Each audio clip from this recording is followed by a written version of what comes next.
वो मुसलमान है।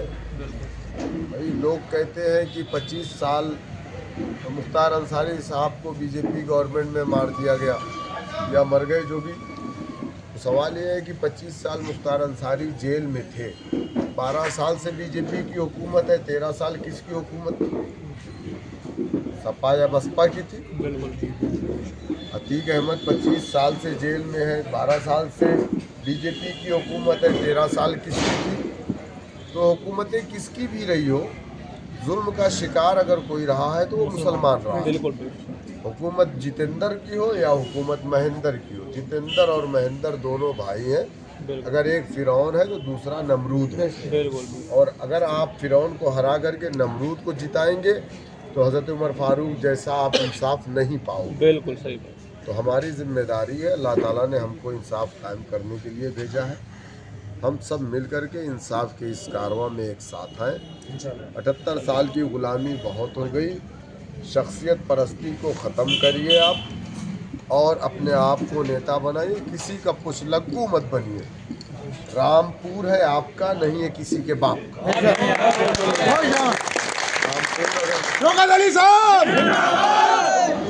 रामपुर अगर कोई ये समझ रहा है कि रामपुर किसी के बाप की, किसी के दादा की जागीर है, तो रामपुर किसी का नहीं है। रामपुर उनका है जो रामपुर में ठेला भी लगाते हैं, फ्रूट की दुकान भी लगाते हैं, चाय भी बेचते हैं और रिक्शा भी चलाते हैं और अपनी फैक्ट्रियां भी चलाते हैं, स्कूल भी चलाते हैं। ये रामपुर पर्सनल किसी की जागीर नहीं है। और ये अब कोई ना सोचे कि एक छत्र राज्य चलेगा, तो राजवाज तो किसी का नहीं। 800 साल मुगलिया सल्तनत की हुकूमत ख़त्म हो गई, फिरौन नमरूद शद्दाद जैसे लोग ख़त्म हो गए। तो हुकूमतें आती और जाती रहती हैं, लेकिन इंसान जिस तरीके का बीज बोता है उसी तरीके का फल काटता है। तो मैं आप लोगों से यही कहूँगा कि मैं कोई सियासतदान का बेटा नहीं हूँ, मैं किसी मंत्री और संतरी का बेटा नहीं हूँ। मैं भी आपकी तरह एक नॉर्मल इंसान हूँ। मेरे वालिद ने कभी ज़िंदगी में सबसे छोटा चुनाव प्रधानी के मेंबरी का नहीं लड़ा। दूर दूर तक हमारा सियासत से कोई लेना देना नहीं। हम भी ताजिर हैं, तिजारत करते हैं। हमको पैसा नहीं मिलता है पार्टी का काम करने के लिए, हमको तेल नहीं मिलता है, लेकिन हम अपना पैसा लगा के, अपना तेल लगा करके हम इस पार्टी का काम ये समझ करके कर रहे हैं कि आने वाली नस्लें कम से कम हमें गालियां तो नहीं देंगी कि मेरा बाप 78 साल गुलामी किया, मुझे भी गुलाम बना करके छोड़ के चला गया।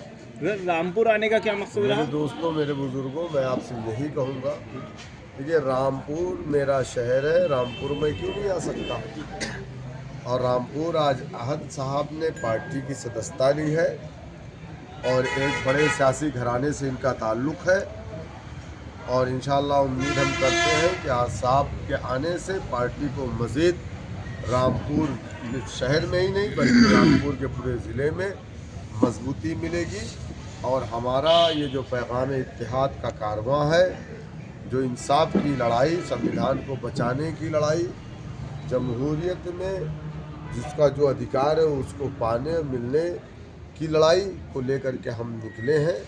हम इंशाअल्लाह उम्मीद करते हैं कि रामपुर के लोग भी हमारे इस नाइंसाफ़ी की लड़ाई में हमारे साथ खड़े होंगे।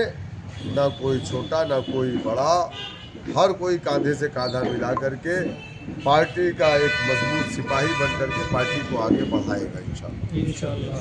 2027 इलेक्शन आ रहा है, उस पर क्या कहेंगे? 2027 में देखिए उत्तर प्रदेश में 403 विधानसभा की सीट आप जानते हैं। 203 विधानसभा की सीट हमने समाजवादी पार्टी के लिए छोड़ दिया है। उम्मीद है हमें कि 203 विधानसभा पे समाजवादी पार्टी चुनाव लड़ करके और जीत करके आएगी और अखिलेश यादव 2027 में उसी तरह मुख्यमंत्री बनेंगे जिस तरीके से 2022 में बन रहे हैं। हम 200 सीटों पर तैयारी कर रहे हैं चुनाव लड़ने की। आखिरी फैसला हमारे कौमी सदर जनाब बैरिस्टर असदुद्दीन ओवैसी साहब करेंगे। हम एक पॉलिटिकल पार्टी हैं, हम क्यों चुनाव नहीं लड़ सकते? राजभर लड़ सकता है, निषाद लड़ सकता है, राजा भैया लड़ सकता है, अपनी पार्टी आम आदमी पार्टी लड़ सकती है, 2,500 पार्टियां चुनाव में पार्टिसिपेट कर सकती हैं। तो हम सिर्फ इसलिए नहीं लड़ सकते क्योंकि हमारी लीडरशिप एक मुसलमान के हाथ में है। किस बात का खौफ है आपको? हम लड़ेंगे, 200 सीट पे तैयारी कर रहे हैं। उसके पहले तो अभी सेमीफाइनल है जिला पंचायत, हम तो इसकी तैयारी कर रहे हैं। क्या मुद्दे रहेंगे? तो क्या सपा से गठबंधन का है, जिस तरह से आपने कहा कि दो हमने देखिए, चच्चा ने तो कह दिया है कि हम गठबंधन नहीं करेंगे। तो चच्चा का समाज उत्तर प्रदेश में 7% है। कितना? आप बताओ कि रामपुर में यादव वोट कितना है? बताओ रामपुर वालों, यादव वोट कितना है? 2-3%। आपने वोट दे करके यादव समाज को मजबूत किया कि नहीं किया? तो चच्चा को जब हमारी ज़रूरत नहीं है तो हमें भी ना चच्चा की ज़रूरत है ना भतीजे की ज़रूरत है। हमारा गठबंधन इंशाअल्लाह ताला आवाम से रहेगा और उस आवाम से जो अपने अधिकारों से वंचित है, जो इंसाफ की इस लड़ाई में हमारे साथ है। और मुद्दे की अगर आप बात कर रहे हैं तो इस देश का सबसे बड़ा जो मुद्दा है मौजूदा वक्त में, वो मुसलमानों के साथ नाइंसाफ़ी हो रही है।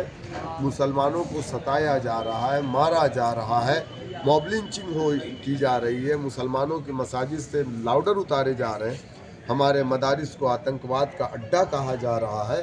हमारी लड़ाई उससे है। जो लोग इस देश के कानून को नहीं मानते, जो लोग इस देश के संविधान को नहीं मानते, हमारी लड़ाई उनसे है। और हम इंशाअल्लाह ताला काशीराम का मैं वो लफ्ज़ दोहराऊंगा जो काशीराम ने अपने 11% जाटो समाज से कहा था कि सत्ता की चाबी को अपने हाथ में लो, इसी से तुम अपने लिए इंसाफ के सारे दरवाजे को खोल सकते हो। तो मैं आज रामपुर की इस तारीख़ी सरजमीन पर मैं अपने भाइयों से ये बात कह रहा हूँ कि सारी बेईमानी के बाद उत्तर प्रदेश में आपकी तादाद 20% है। सत्ता की चाबी को अपने हाथ में लो, यही वो चाबी है जिससे तुम अपने मदारिस को, अपने मसाजिद को, अपनी शरीयत को, अपने दीन की हिफाजत कर सकते हो और आने वाले अपने मुस्तकबिल को रोशन कर सकते हो। तो हम यकीनन कोशिश करेंगे, जिद्दोजहद करेंगे। अगर कोई हमारा मजाक उड़ाना चाहता है तो उड़ाए। मान्यवर काशीराम का भी लोगों ने मजाक उड़ाया था, लेकिन 11% जाटो समाज ने मुत्तहिद होकर के पूरी दुनिया को चैलेंज किया था। देखो, हमने अपने कौम की एक बेटी को उत्तर प्रदेश का मुख्यमंत्री बनाया। तो इंशाअल्लाह हमारे कौम की एक बेटी भी एक दिन उत्तर प्रदेश की मुख्यमंत्री बनेगी, इंशाअल्लाह, और हिजाब में होगी। तो आजम खान के मुतालिक क्या कह रहे हैं? आजम खान मेरी पार्टी से तो उनका कोई ताल्लुक़ नहीं, मैं क्या बोलूँ उनके बारे में। आजम खान के बारे में तो पूरी दुनिया जानती है कि आजम खान बेचारे ने मुलायम सिंह यादव, जिनको रफ़ीक मुल्क का खिताब दिया था, मिल करके दोनों लोगों ने पार्टी बनाई थी। लेकिन अफसोस की बात यह है कि आजम खान जेल में है, मुलायम सिंह का बेटा प्लेन में है। ये अफसोस की बात है। तो अब इसी से लोग समझें कि जमहूरियत की सबसे बड़ी ताकत सियासत होती है। 11, 12, 13, 14 मंत्रालय ले करके आप ये समझ रहे हो कि वो घर आपका है, वो पार्टी आपकी है, तो आपको अंदाज़ा लग गया होगा कि आज़म खान जैसा कद्दावर मंत्री जब नहीं बचा तो हमारी और आपकी क्या औकात है। बिल्कुल बिल्कुल। वहीं राजभर समाज के एक अदने से आदमी को पुलिस वाले ने थप्पड़ मार दिया तो पूरा थाना सस्पेंड हो गया। भदरसा, अयोध्या, फैज़ाबाद में भदरसा एक जगह है, मोहित खान का नाम का एक आदमी जो भदरसा नगर पंचायत का अध्यक्ष था समाजवादी पार्टी का, वो मोहित खान की बेकरी में काम करने वाला एक लड़का राजू नाम का शाहजहांपुर का था। तो किसी निशात की बेटी से उससे मोहब्बत हो गई और दोनों में ताल्लुकात बन गए। बाद में वो लड़की प्रेग्नेंट हो गई तो ये मैसेज दिया गया मीडिया के ज़रिए से कि रेप किया गया उस बच्ची का। तो उनका नेता डॉक्टर संजय निषाद वहाँ पहुँचता है, 11% निषाद है उत्तर प्रदेश, वहाँ पहुँचता है और सीधे इल्ज़ाम लगाता है कि मोहित खान की उम्र 70 साल थी, कि मोहित खान ने रेप किया। समाजवादी का 111 MLA और 37 MP मोहित खान के लिए धरने पे नहीं बैठा। मोहित खान जेल चले गए, बुलडोज़र लगा करके उनके घर को तोड़ दिया गया, उनकी बेकरी को तोड़ दिया गया, उनके कॉम्प्लेक्स को तोड़ दिया गया। 2 साल बाद मोहित खान को अदालत ने कहा, मोहित खान रेप नहीं किया है और इसे बरी किया जाता है। तो इस देश में मुसलमानों के साथ आज से नहीं, आज़ादी के बाद से, जब नाथूराम गोडसे ने महात्मा गांधी को मारा था तो उसने खतना करवा करके इसलिए मारा था ताकि मुसलमानों को बदनाम किया जाए। तो आज़ादी के बाद से ही इस देश में मुसलमानों के साथ जुल्म, ज़्यादती, अत्याचार, अन्याय की दास्तान शुरू हो चुकी है। बस मैं आपसे यही कहूँगा, मुत्तहिद रहिए, मुनज़्ज़म रहिए, और दूसरों के पीछे दौड़ने से अच्छा है, दूसरों की कुर्सी लगाने से अच्छा है कि आप अपने लिए अपनी कुर्सी लगाइए, अपना डंडा, अपना झंडा, इस परचम को